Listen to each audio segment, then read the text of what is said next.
Selamat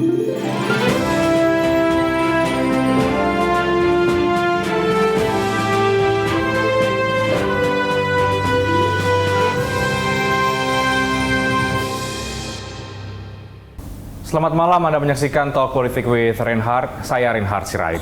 Sebagai partai papan atas di Indonesia, Partai Golkar memiliki pengaruh yang kuat dalam kancah politik di tanah air, terutama menuju tahun 2024. Terbukti Golkar mampu mengonsolidasi bangunan koalisi yang awal diumumkan, yakni Koalisi Indonesia Bersatu. Dan belakangan pergerakan Partai Golkar mencuri perhatian. Bagaimana tidak, karena Partai Beringin ini dihampiri oleh partai-partai politik lain, bahkan disebut sekarang menjadi primadona bagi partai politik lain. Apa arah politik Partai Golkar menuju tahun 2024? Apakah akan mau menambah lagi rekan-rekan koalisi untuk tahun 2024? Dan bagaimana kemudian Partai Golkar mencermati dinamika politik dan juga capres-cawapres yang ditunggu-tunggu oleh publik saat ini. Bersama dengan saya, eksklusif, saya sudah bersama dengan Ketua Umum DPP Partai Golkar, Pak Erlangga Hartarto. Pak Erlangga, terima kasih Pak, apa kabar? Baik, selamat malam Pak Renat. Selamat malam Pak Erlangga, terima kasih sudah meluangkan waktu bagi kami MNC Media untuk mewawancari Bapak. Ya. Kabar baik ya Pak? Alhamdulillah. Baik, Pak Erlangga, kembali kita akan membahas soal politik di tanah air, Pak. Saya ingin mulai dulu dari pernyataan Pak Erlangga beberapa hari yang lalu di acara internal Partai Golkar yang menyebut bahwa Partai Golkar ini partai yang membuat nyaman partai-partai lain gitu, karena banyak partai ingin melakukan komunikasi politik dengan Partai Golkar. Menurut Pak Erlangga, apa yang membuat banyak partai membuka ruang komunikasi dengan Golkar yang belakangan ini kita tahu banyak yang datang menemui Pak Erlangga? Ya, pertama kalau kita lihat sejarahnya, Partai Golkar adalah partai paling tua di Republik ini. Dan kedua, banyak partai yang timbul atau berdiri dengan tokohnya alumni Partai Golkar.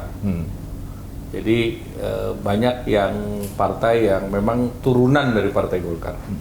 Dengan demikian chemistry itu sudah terbangun karena semua basisnya yang partai itu adalah partai tengah, partai karya kekayaan, dan partai pembangunan. Nah, partai-partai yang berada dalam posisi tengah atau partai pembangunan tentu nyaman dengan Partai Golkar. Okay. Karena Partai Golkar sejak awal memang didorong untuk berada di tengah dan pro pembangunan. Nah, tentu modal pokok ini yang tentu kita lihat bisa terus dikapitalisasi oleh Partai Golkar. Republik Indonesia sendiri kan Pak Presiden selalu menyampaikan bahwa ingin membangun yang berbasis pada Indonesia sentris. Jadi kalau bicara Indonesia sentris, itu bahasa jelasnya Golkar banget. Jadi tentu inilah yang kita akan terus kapitalisasi ke depan. Oke, Anda mau katakan bahwa Golkar diterima di semua kalangan partai politik, Pak Erlangga? Selama ini demikian, karena Partai Golkar paling berpengalaman bekerja sama dengan berbagai partai. Jadi kita lihat, tentu juga berpengalaman kerja sendiri gitu. Pada era Orde Baru misalnya, Golkar tentu menjadi mayoritas tunggal di sana, walaupun ada partai-partai yang lain, tapi kan partai hanya 3 dan sistem tertutup. Nah, pasca reformasi, Golkar berpengalaman bekerja sama mulai dari eranya Gus Dur, presidennya Ibu Megawati, presidennya Pak SBY, sampai pada saat sekarang Partai Golkar pun mendukung kepemimpinan Bapak Presiden Joko Widodo dan Pak Maruf Amin. Jadi Golkar selalu berada di tengah, selalu berada dalam pembangunan, selalu berada dalam pemerintahan. Nah, itu mungkin berbeda dengan partai-partai yang lain. Oke. Golkar terbuka? Golkar terbuka. Golkar berbasis meritokrasi. Dan Golkar artinya seluruhnya berproses berdasarkan tata tertib dan ADART organisasi, berbasis kepada prestasi, dedikasi, loyalitas daripada kader, sehingga partai ini tumbuh menjadi partai kader juga. Oke, Pak, ada 3 partai yang bertemu dengan Partai Golkar dengan Pak Erlangga. Terakhir PKB, kemudian PKS, kemudian Partai Nasdem. Menariknya adalah 3 partai ini bukan KIB dan sudah punya blok koalisi masing-masing. Apa isi pertemuannya, Pak, dengan partai-partai yang sebetulnya saat ini ya, ini sudah masuk ke dalam koalisi yang embrio koalisi yang sudah ada dan itu bukan KIB sebenarnya? Ya, tentu koalisi itu kita harus perluas. Karena dengan koalisi lebih luas, potensi untuk memenangi lebih dari 50+1 itu mungkin. Artinya kita ingin membentuk sebuah pasca pemilu nanti pemerintahan yang kuat. Nah, pemerintahan yang kuat adalah pemerintahan yang didukung oleh partai politik lebih dari 50%. Oleh karena itu, Golkar ingin membangun sebuah kerjasama yang dilakukan sebelum pemilu.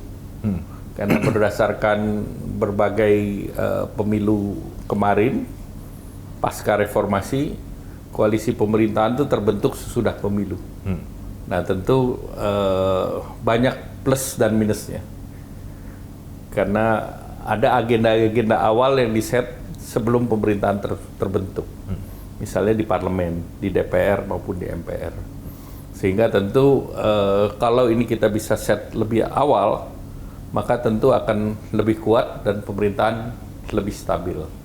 Nah, pemerintahan lebih stabil ini penting karena kita menghadapi yang namanya bonus demografi 10 tahun ke depan. Berarti negara ini berada dalam crossroad. Crossroad ingin menjadi maju atau dia tertinggal di dalam middle income trap. Nah, untuk tidak tertinggal di dalam middle income trap butuh stabilitas politik. Karena tatakan dari seluruh pembangunan, apakah itu di ekonomi, di sosial, itu basisnya adalah stabilitas politik. Nah, itulah yang ingin dibangun di Partai Golkar. Pak, ada pandangan bahwa Golkar ini sedang mengorkestrasi peta koalisi yang ada. Meskipun sekarang sudah ada beberapa blok koalisi, tapi dengan kenyamanan yang dimiliki oleh Golkar tadi, yang tadi Pak Erlangga katakan, ini bisa merubah peta koalisi yang ada. Apakah itu yang kemudian menjadi tujuan dari manuver dan pergerakan Golkar saat ini, Pak Erlangga? Ya, tentu kita harus membuat koalisi yang kita bisa siapkan untuk melihat 10 tahun ke depan.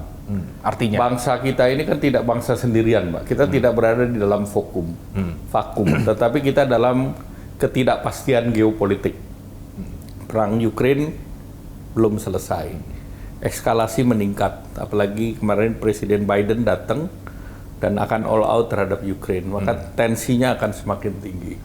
Kemarin kita lihat juga ada balun di Amerika ataupun ada di Kanada. Tensi ini kan tentu dipersalahkan dalam tanda petik ke China. Nah, berarti tensi China juga akan meningkat di Laut Cina Selatan. Nah, ini tentu akan berpengaruh hubungan antara Taiwan dengan China, dan ini secara otomatis akan mengganggu ekonomi juga, karena selat antara laut antara China dan Taiwan itu menjadi jalur perhubungan dan logistik di wilayah timur. Jadi Anda mau katakan perlu koalisi yang besar. Oleh karena itu, kita jangan membuat negara kita menjadi negara yang tidak pasti. Dalam ketidakpastian global, kita nggak boleh ikut tidak pasti. Nah, kita harus memastikan diri bahwa kita stabil. Nah, untuk memastikan diri kita stabil, itu juga sama aja memastikan bahwa transisinya itu akan menjadi sesuatu yang mulus, yang baik. Karena kita pasca reformasi kan kita sudah biasa nih dalam agenda 5 tahunan politik, dan itu yang dilihat dunia sebagai salah satu kepastian Indonesia ini adalah negara demokratis, terbesar ketiga di dunia dengan penduduk muslim terbesar. Tidak ada negara lain yang mempunyai branding semacam itu. Dan kepastian itu dalam praktiknya adalah kepastian itu dalam praktiknya tentu partai politik ini bisa bekerja sama. Bukan menimbulkan katakanlah friksi politik baru, diametral, politik identitas. Head to head boleh, tapi dalam damai. Dan kita harus membuat pemilu itu sebagai pesta rakyat. Jangan membuat rakyat menjadi tegang. Apalagi kalau rakyat tegang, dunia internasional lebih tegang lagi kan gitu. Tapi kalau ini sebuah pesta rakyat, maka tentunya pemilihan umum itu menjadi sebuah proses yang 5 tahunan. Nah dengan demikian kita akan smooth sailing dalam 10 tahun Untuk ke depan. itu artinya Partai Golkar mengajak partai lain untuk bergabung, Pak? Untuk itu kita bikin sebuah koalisi. Koalisi KIB kan sekarang sudah ada. Ya tentu koalisi kan saya bilang koalisi tidak berhenti di sini. Karena jumlah partai politik ada 17. Ya tentu kita untuk menang sampai 50%, nah tentu butuh lebih banyak lagi. Beda kalau kita partainya cuma 3, itu lebih mudah menang 50%. Ataupun 2004, belum ada partai turunan Golkar yang lain.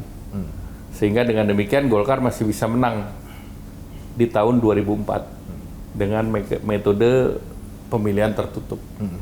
Nah sekarang kita meminta partai-partai yang alumni Golkar itu homecoming gitu. Sehingga kita bisa membuat blok yang lebih besar. Partai Nasdem dan Pak Surya Paloh? Termasuk Partai Nasdem, kemudian juga tentu yang lain kan banyak. Saat pertemuan dengan Pak Surya Paloh, Pak, meskipun sudah ada keterangan media saat itu ya, tapi masih banyak rasanya publik yang belum terjawab secara clear apa kemudian hasil pertemuan itu. Karena pertemuan itu kemudian kita tahu lini masanya berdekatan dengan saat Pak Jokowi memanggil Pak Surya Paloh ke istana, kemudian tidak lama ada pertemuan dengan Partai Golkar. Apakah itu berkaitan atau tidak, itu mungkin bisa jadi spekulasi. Tapi dari pertemuan itu sekarang apa hasilnya, Pak? Ya tentu hasilnya masing-masing mengetahui posisi masing-masing. Dan tentu ke depannya karena Pak Surya Paloh dan sebagian besar juga Nasdem itu juga asalnya dari Partai Golkar, kita mengkalibrasi strategi ke depan yang dilakukan oleh baik Nasdem maupun Partai Golkar. Nah tentu kemungkinan kerjasama ke depan selalu ada. Tetapi tentu kita sebagai partai politik kan kita menghargai sikap dari masing-masing partai. Jadi understanding itu mungkin tidak semua partai bisa mengerti seperti itu. Kalau tidak punya kedalaman daripada hubungan dan kesejarahan. Artinya Partai Golkar memahami, menerima, mengerti posisi Nasdem yang sudah memilih Pak Anies sebagai baca presnya atau bagaimana, Pak? Ya artinya kan mereka sudah punya sebuah keputusan. Tetapi kan namanya politik, dinamika masih tetap terjadi. Artinya yang terjadi saat ini belum final. Semua akan final kalau ijab kabul sudah ditandatangani. Kalau nggak ada yang diteken, nggak ada yang masuk ke KPU, belum final. Sampai sejauh ini memang belum ada yang diteken, belum ada yang kemudian KPU sendiri pendaftarannya kan masih bulan September, belum ada pendaftaran. Nah, dengan PKS dan PKB, apa yang dibicarakan Pak Erlangga sebenarnya? Mungkin bisa kasih bocoran kepada kami. Apa yang kemudian diinginkan dengan pertemuan dengan dua partai itu? Ya, pada prinsipnya tentu kita harus mengawal agar proses demokrasi ini berjalan secara baik. Dan kedua, kita harus juga menghormati perundang-undangan yang sedang berlaku dan kesepakatan tentang itu. Nah, tentu ini yang kita jahit untuk diperjuangkan bersama.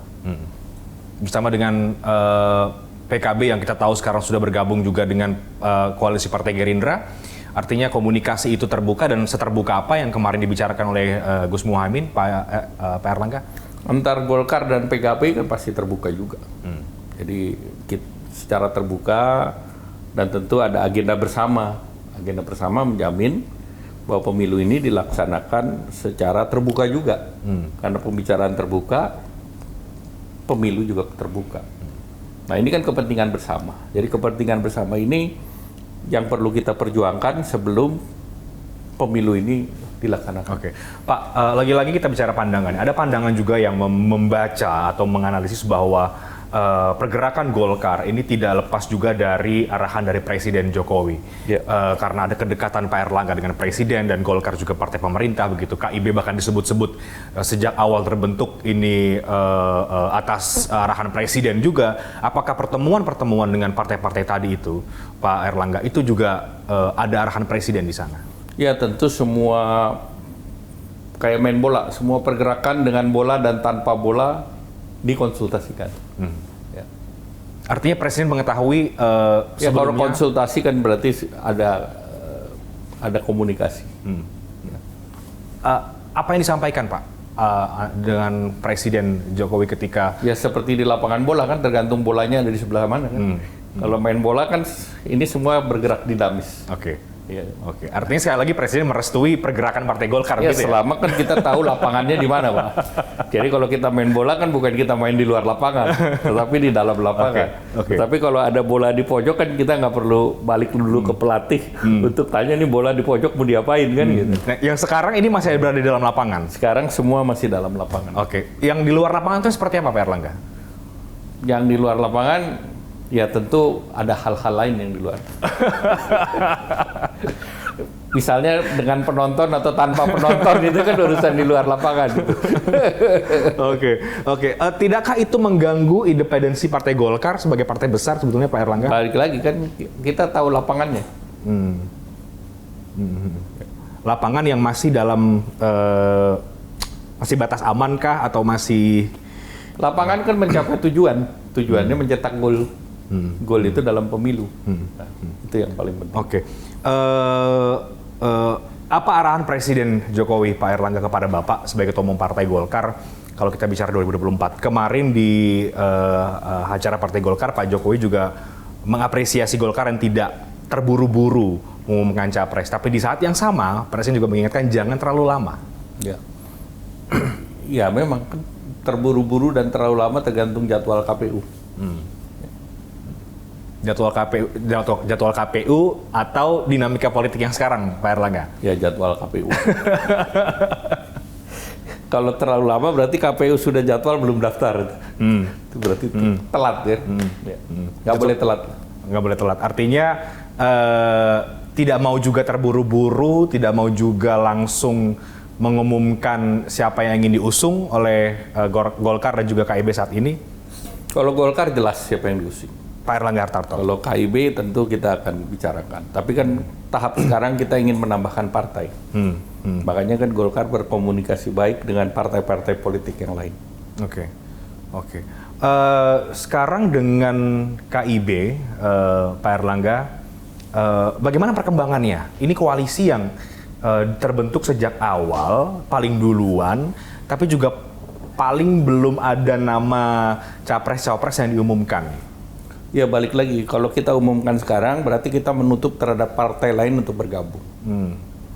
Kita kan prinsipnya Golkar itu kan bersama kita putuskan. Kalau kita sudah putuskan, yang lain belum masuk, berarti yang lain kita tinggal. Nah sedangkan kita ingin membuat koalisi yang kuat untuk pemenangan pemilu. Oke, Pak, memang kalau bicara politik 2024 saat ini rasanya banyak yang juga yang melihat menarik tapi juga masih berputar di arena situ-situ aja. Artinya belum ada secara jelas pengumuman capres-cawapres dan juga politik yang masih sangat dinamis. Pak Erlangga melihat sebetulnya sebagai Ketua Umum Partai Golkar melihat perpolitikan kita sekarang bagaimana sih Pak? Apakah memang masih sangat cair ya, masih sangat dinamis, masih sangat mungkin ada perubahan dan bagaimana dengan capres-cawapres yang tengah disiapkan oleh koalisi KIB yang sekarang masih solid dan mungkin ada gabung partai yang lain. Tapi dijawabnya nanti Pak, kita break dulu. Talk Politik with Reinhard akan segera kembali sesaat lagi.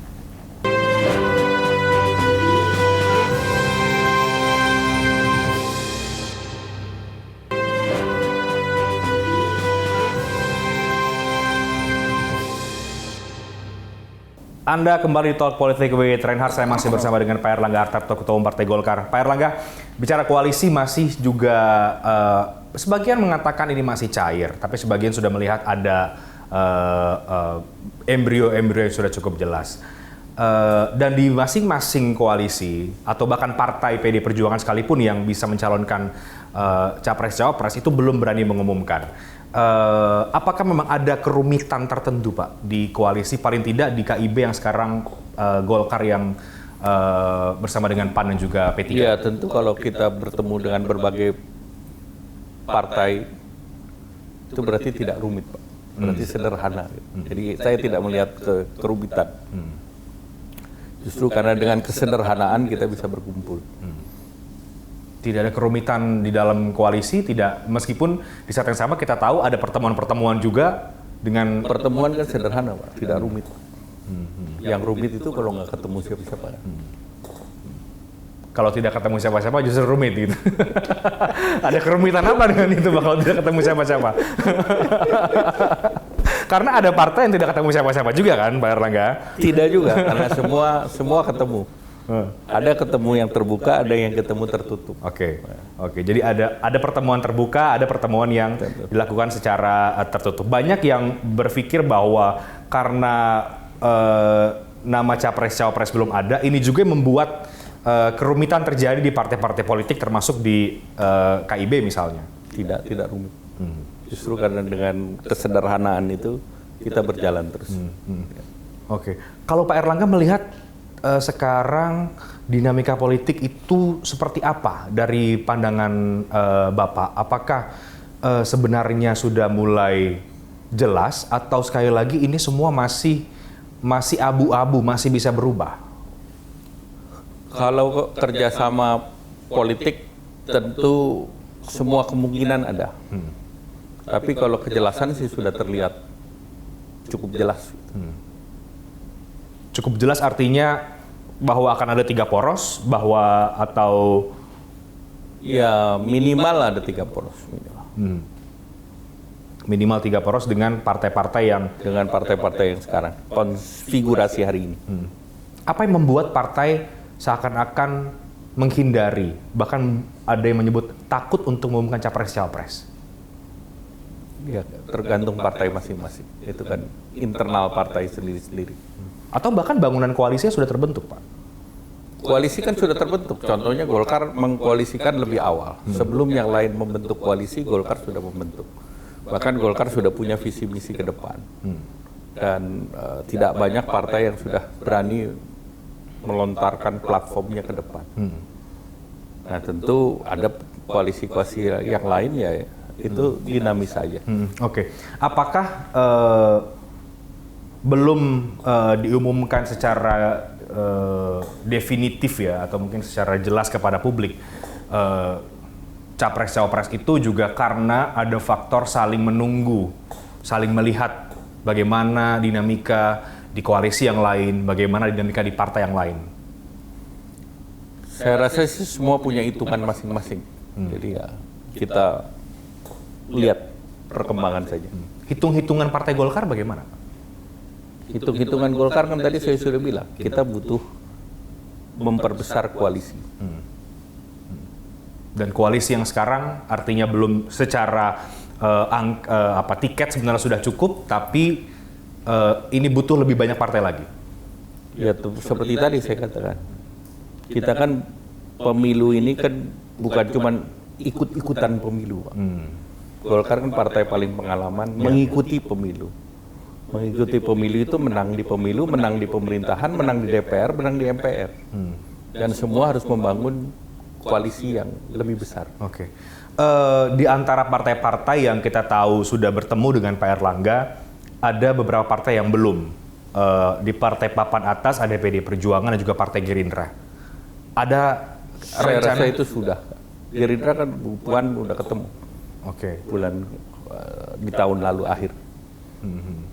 Tapi untuk dengan Pak Prabowo juga sudah ada beberapa kali. Oke.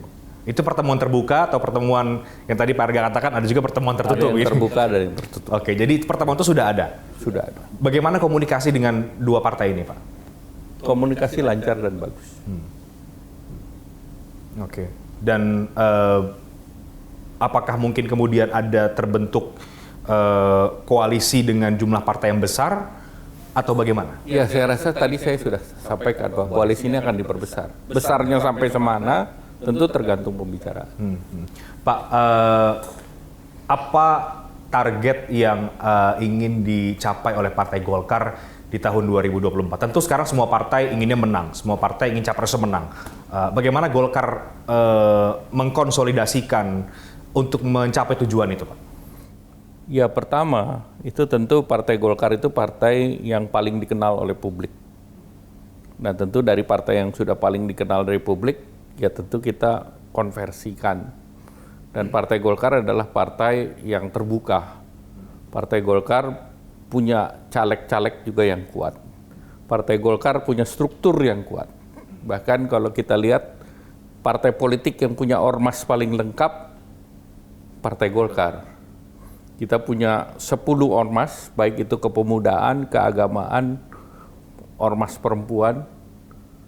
Nah, semuanya itu bisa menggapai struktur masyarakat sampai ke desa-desa. Nah, Partai Golkar jelas melakukan pelayanan publik dengan Yellow Clinic misalnya di sektor kesehatan. Konkret, artinya pelayanan publiknya bukan menggunakan program pemerintah, tapi program partai sendiri. Partai Golkar sudah punya program pendidikan untuk pemuda, juga dimiliki oleh partai sendiri, yang namanya Golkar Institute. Jadi Golkar membuat kegiatan yang nyata untuk masyarakat, dan itu kegiatan real, dan itu tidak menggunakan dalam tanda petik program-program pemerintah. Nah, di sini saya katakan bahwa partai lain belum turun sedalam itu. Nah, bahkan pada waktu Partai Golkar berkuasa pun kita tidak melakukan itu waktu zaman Orde Baru. Sehingga ini justru perubahan-perubahan paradigma, perubahan-perubahan perjuangan partai ke depan. Karena ke depan masyarakat kan perlu 1 pendidikan, 2 kesehatan, itu yang paling kunci. Dari pendidikan, lapangan kerja. Nah, lapangan kerja ini yang didorong oleh Golkar. Karena pembangunan harus diterjemahkan menjadi ketersediaan lapangan kerja. Nah, dalam model Golkar sudah mempersiapkan lapangan kerja hanya bisa dilakukan apabila masyarakatnya terdidik. Oke. Anda mau katakan atau Anda yakin bahwa Golkar dengan semua platform yang ada tadi itu solid untuk menuju tahun 2024, Pak Erlangga? Golkar periode ini salah satu yang paling solid.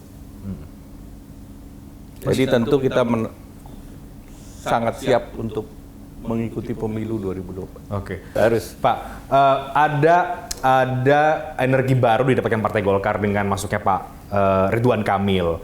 Tokoh-tokoh muda yang setidaknya publik cukup well known, ada Rian Ernest begitu ya. Nah, ini seberapa berpengaruh untuk menambah mesin politik, memperkuat mesin politik Partai Golkar untuk tahun 2024, Pak? Ya, tentu kita akan dorong supaya Golkar itu menjadi magnet bagi anak muda maupun tokoh-tokoh publik. Sehingga mereka nyaman bernaung di bawah pohon beringin. Supaya kalau pohon beringinnya adem, negeri ini akan adem juga. Jadi sangat menyambut baik siapapun pihak yang mau bergabung ke Partai Golkar. Partai Golkar partai terbuka. Mereka yang ingin berjuang bersama, mereka yang punya filosofi maupun perjuangan yang sama bisa bergabung dengan Partai Golkar. Kalau bicara soal rencana untuk pencapresan, Pak, sesuai dengan hasil yang didorong oleh kader Golkar kepada Pak Erlangga, bagaimana Pak Erlangga kemudian menyiapkan tanggung jawab itu menuju ke tahun 2024? Ya, tentu semua langkah kita sedang persiapkan. Kita punya Bapilu untuk khusus Pileg, dan kita punya pemenangan untuk Pilpres. Kembali ke target artinya mau kembali ke nomor 1 ya, Pak? Ya, kalau di Formula One, kalau posisi nomor 2 yang dikejar nomor 1 atau nomor 10 ke belakang. Itu kan berarti muter itu arahnya. Jadi kita targetnya yang nomor 1. Pak, menuju ke tahun 2024 kemarin juga sempat ramai soal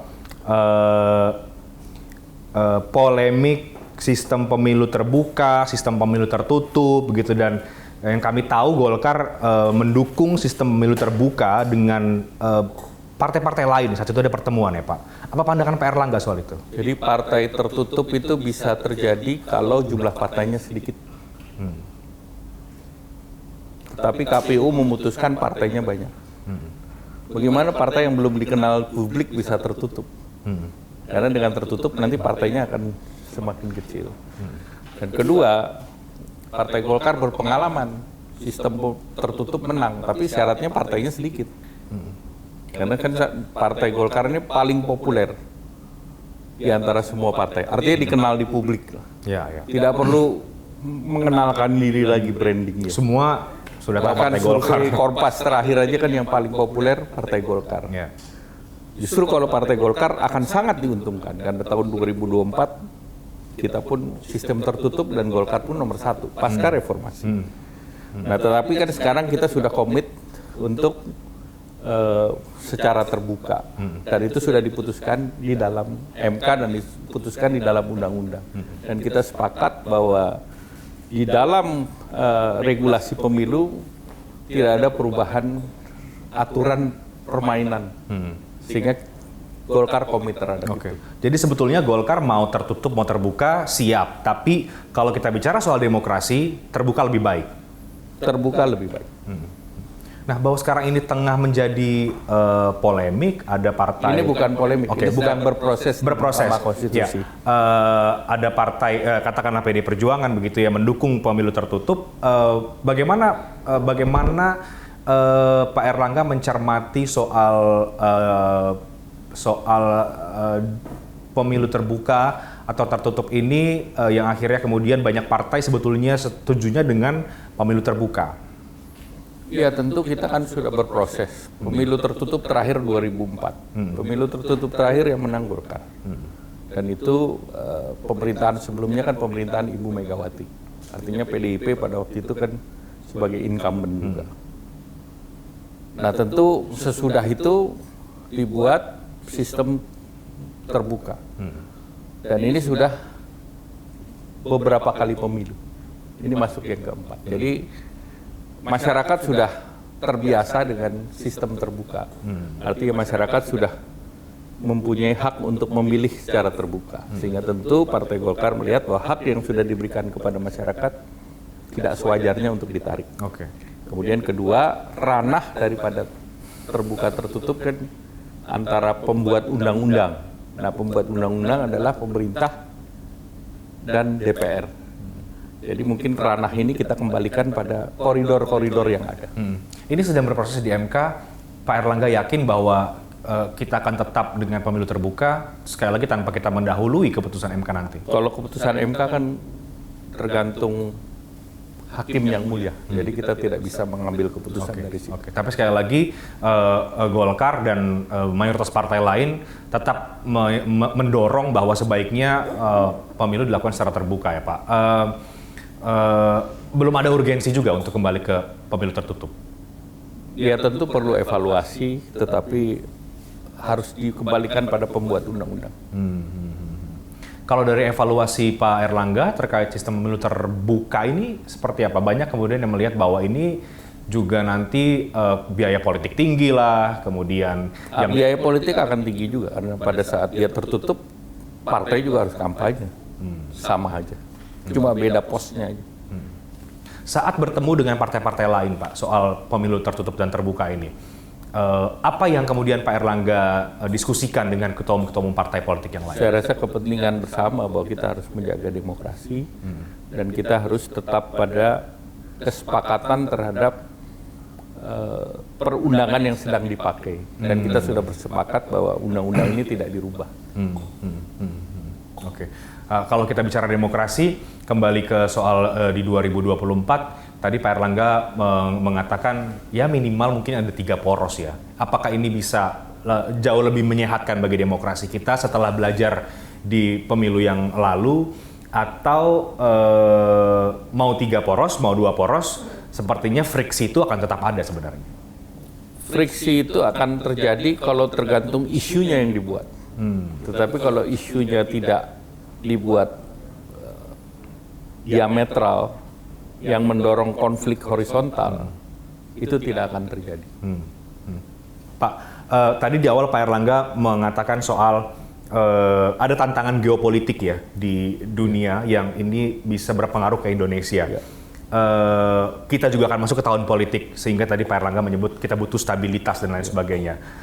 Dari pandangan Pak Airlangga sebagai Ketua Umum Partai Golkar, sebagai juga kita tahu menjabat sebagai Menko Perekonomian, apa tantangan terbesar yang akan dihadapi oleh Indonesia di tengah dinamika geopolitik tadi, dan kita akan masuk ke tahun politik, bahkan sudah masuk sebetulnya mungkin di tahun ini dan juga tahun 2024 mendatang. Tapi dijawab nanti Pak Airlangga, kita jeda terlebih dahulu. Kami akan segera kembali sesaat lagi.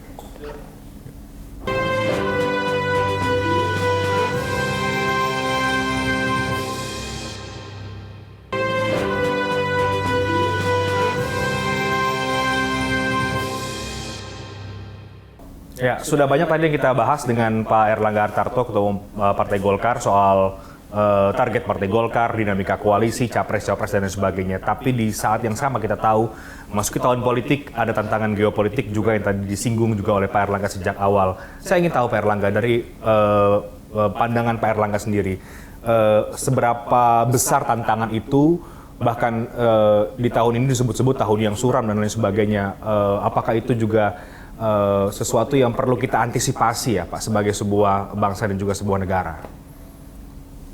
Tantangan ketidakpastian itu real dan tentu harus diperhatikan, karena kembali lagi bahwa kesejahteraan masyarakat dan masyarakat kita banyak yang penghasilannya harian, sehingga kita harus betul-betul prudent menjaga ketidakpastian ini.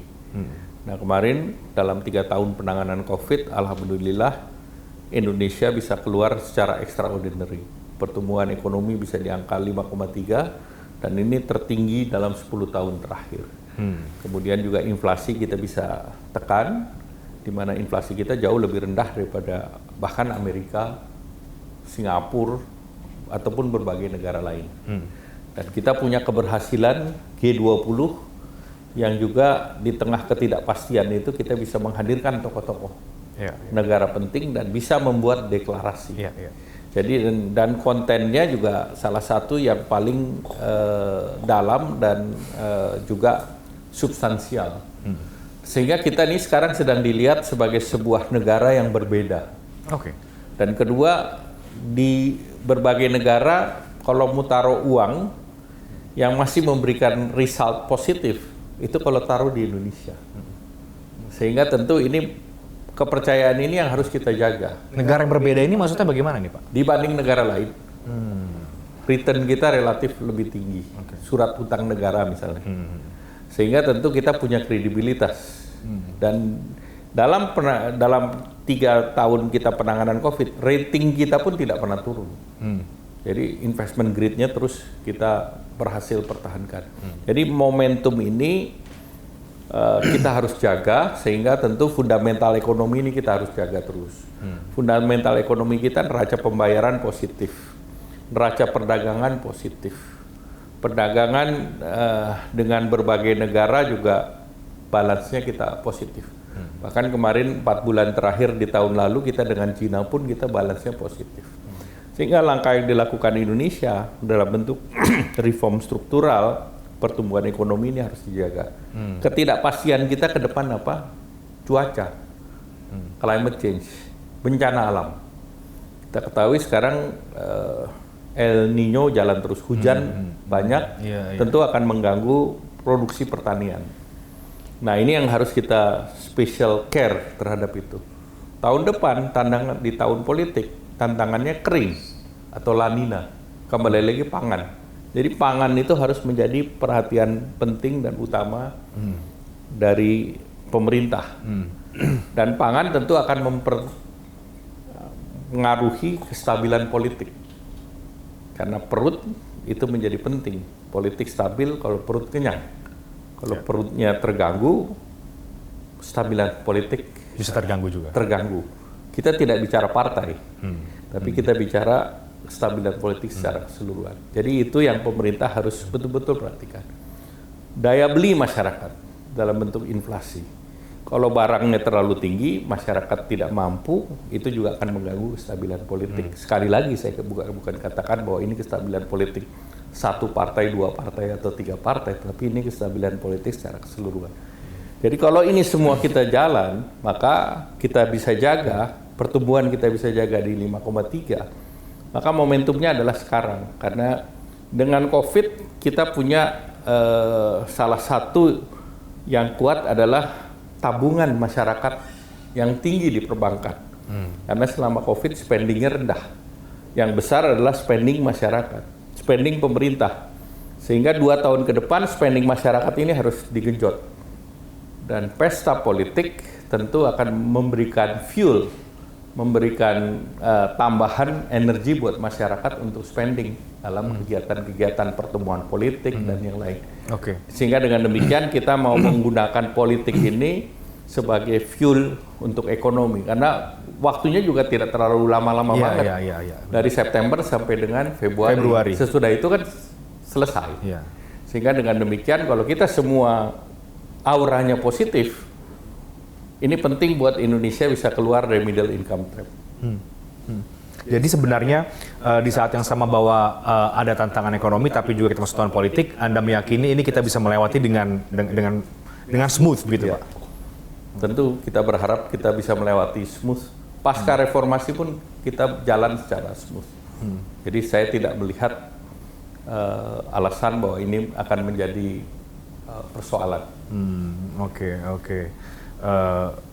Meskipun ketidakpastian politiknya sekarang kita masih belum tahu kan, Mbak, kembali lagi ke setiap 5 tahun kan ada ketidakpastian politik, tapi yang pasti adalah pemilunya, jadi jangan dibalik. Jadi kepastian ini, kepastian governance, kepastian tata kelola, kepastian taat konstitusi, nah ini yang dilihat sebagai sebuah kepastian proses demokrasi sebuah negara. Ini kan terjadi juga di Amerika ratusan tahun, terjadi juga di India dan di berbagai negara yang lain.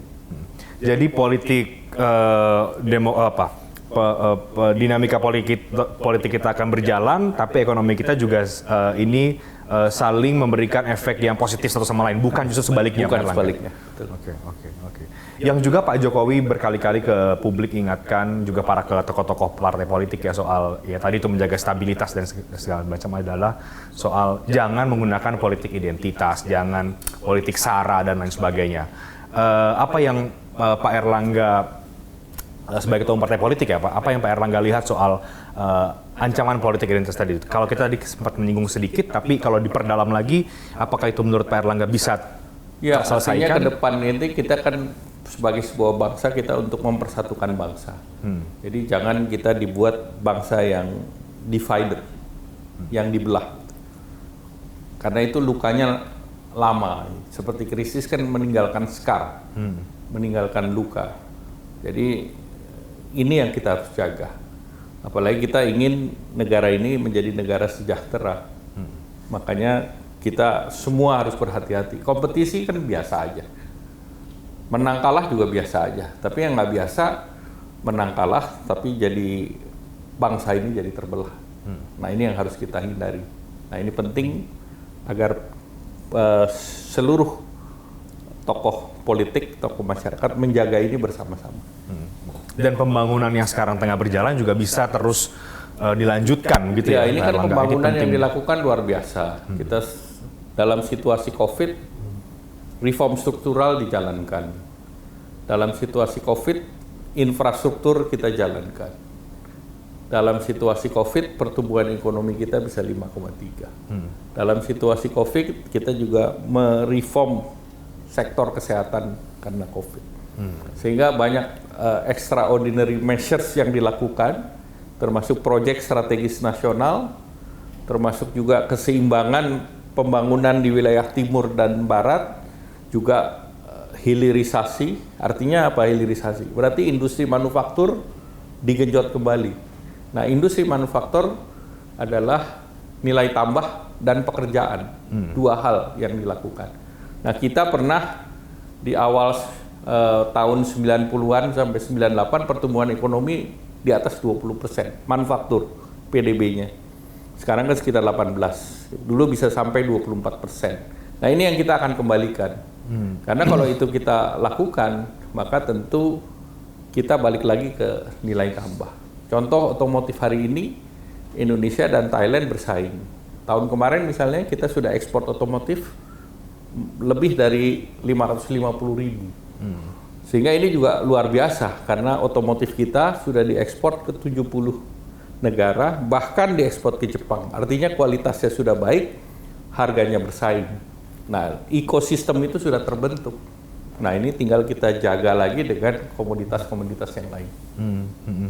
Dan penting bagi Golkar untuk juga memastikan pembangunan ini berjalan dan nanti setelah di 2024 apa yang sudah dibuat di era pemerintahan Presiden Jokowi ini dilanjutkan ya Pak? Tentu dilanjutkan. Program pembangunan terus dilanjutkan. Karena Partai Golkar kan dari awal program pembangunan. Kita bicara posyandu, kita bicara puskesmas, kita percaya SD Inpres, itu kan semua legacy yang terus dibangun. Dan sekarang apalagi dengan infrastruktur, jadi antara SDM dan infrastruktur yang sifatnya hard itu harus dibangun karena kita salah satunya kita harus turunkan juga biaya transportasi dengan infrastruktur yang baik. Nah, bicara soal stabilitas politik tadi itu Pak Erlangga, banyak kemarin itu kan sempat ada isu reshuffle ya Pak, meskipun ini sekali lagi adalah hak prerogatif Presiden begitu. Banyak juga pakar yang melihat sebaiknya kemudian tidak perlu ada reshuffle mengingat ini kita masuk ke tahun politik dan sisa pemerintahan tinggal 1 tahun lebih lah kira-kira begitu ya. Sebagai partai pemerintah, partai pendukung Pak Presiden Jokowi menyikapi isu dan dinamika reshuffle, Pak Erlangga bagaimana? Ya, reshuffle saya di periodenya Pak Presiden Jokowi ini bukan menjadi sesuatu yang sakral. Ya, Pak. Jadi itu bisa dilakukan kapanpun dan size. Skalanya juga tergantung situasi. Jadi ya kita ikuti. Dan itu kembali ke hak prerogatif Presiden. Iya, itu. Kebutuhannya tapi menurut Pak Erlangga ada atau tidak? Ya tentu kalau kita lihat dari kebutuhan kan namanya semua kan dinamis. Kayak main bola aja kan kadang-kadang di 1 menit terakhir juga boleh ganti pemain dan pemain yang diganti, yang mengganti ini nyetak gol deh di perpanjangan waktu 5 menit. Jadi, Analoginya Pak Erlangga selalu bola, ini menarik ini Pak. Saya jadi teringat olahraga Pak, ini juga tengah ramai karena ada kabar yang juga sudah diakui Presiden bahwa Pak Menpora Zainuddin Amali, kader Partai Golkar sudah mengundurkan diri secara informal dan Pak Erlangga mengatakan menunggu arahan Presiden soal siapa yang menggantikannya. Golkar siap untuk penggantian itu Pak? Golkar itu ibarat catur, kita punya pemain yang siap jadi benteng, jadi kuda, jadi perdana menteri, jadi pion, jadi gajah. Jadi kita kadernya banyak, siap di posisi manapun. Tapi artinya benar ya Pak, bahwa Pak Menpora itu sudah akan mundur tinggal secara resmi ya, saja? Ya itu kan sudah disampaikan oleh Bapak Presiden. Oke. Pak, muncul berita bahwa mulai kandidat-kandidat pengganti Menpora dari Partai Golkar, beberapa nama muncul Pak, yang muda-muda terutama ada Mas Dev Laksono, Putri Komarudin, Dito Aryo Tejo, dan lain-lain sebagainya. Inikah yang kemudian masuk ke radar Partai Golkar atau masih banyak kader lain yang berpotensial? Saya setuju yang dan lain-lainnya itu. Artinya bukan dari nama-nama yang beredar ini? Ya, artinya kita punya kader banyak sekali yang punya kemampuan. Jadi tinggal tergantung mau mainnya di depan, di belakang, di tengah. Oke. Dan tentu sudah berkomunikasi dengan Pak Erlangga ya, dengan Pak Menpora seluruhnya juga. Kita sudah berkomunikasi. Belum ada informasi Pak kapan kemudian itu akan dilakukan pergantiannya? Ya kita tunggu saja. Oke. Pak Erlangga sebagai ketua umum Partai Golkar, partai besar, sekarang juga menjabat sebagai Menko Perekonomian. Kalau melihat ke depan, bagaimana Pak Erlangga, target-target apa yang dalam Pak Erlangga ingin capai sekali lagi? Ya, pertama tentu kalau secara ekonomi pertumbuhan kita harus di atas 5,3. Secara partai Golkar harus menang. Oke. Jadi minimal partainya kursinya nambah. Oke. Kursinya nambah. Jadi jabatannya nambah. Jabatannya nambah. Apapun yang nambah kita dukung. Ada yang ingin Bapak sampaikan Pak kepada semua kader Partai Golkar? Mungkin saya tanya Mas dulu. Kenapa di komputer itu ada keyboard yang tulisannya enter. Untuk menambah, untuk masuk atau Iya, kenapa harus enter itu? Di komputer kan ada enter. Iya. Kenapa harus enter? Menurut Pak Erlangga itu karena apa? Untuk apa? Kalau entar program-program dari jalan, termasuk juga dalam politik harus ada enter bukan entar, Pak. Enter bukan entar. Iya. Oke, Pak. Jadi untuk kader Partai Golkar, apa yang ingin Pak Erlangga sampaikan menuju tahun politik 2024? Ya tentu ini Partai Golkar sudah melakukan konsolidasi secara baik. Saya apresiasi seluruh kader Partai Golkar untuk terus kita konsolidasi dan kita persiapkan menuju pemilu 2024. Dan tentu kita harus mendukung program-program pemerintah yang sedang berjalan agar pemerintahan ini berhasil. Karena kalau pemerintahan berhasil, masyarakat yang akan memilih Partai Golkar akan semakin bertambah. Pak, terakhir banyak yang memprediksi bahwa nanti ketum-ketum parpol ini akan deklarasi di bulan Maret atau bahkan ada yang mengatakan di bulan Juni sudah mulai terlihat begitu. Kan tidak mungkin juga kita semuanya meraba-raba terus begitu kan, Pak. Menurut Pak Erlangga kapan momen itu akan terjadi atau mungkin kapan Golkar dan KIB akan mendeklarasikan? Ya tentu kita punya milestone, tambah partai, tambah ini. Jadi kalau itu semua pre-kondisinya sudah, maka siap diluncurkan. Apakah itu betul di bulan Juni nanti mulai terlihat, Pak? Ya tadi tergantung inputnya mana. Kalau semua sudah masuk, kita pencet yang enter tadi. Kalau belum cukup, masih entar, Pak. Oke. Pak Erlangga Hartarto, Ketua Umum Partai Golkar, terima kasih banyak, Pak, sudah berdialog bersama dengan saya di Talk Politik with Reinhard. Sehat-sehat, Pak Erlangga. Terima Kita nantikan apa langkah-langkah politik berikutnya dari Partai Golkar di bawah kepemimpinan dari Pak Erlangga Hartarto. Terima kasih banyak, Pak Erlangga. Pak Reinhard. Terima kasih.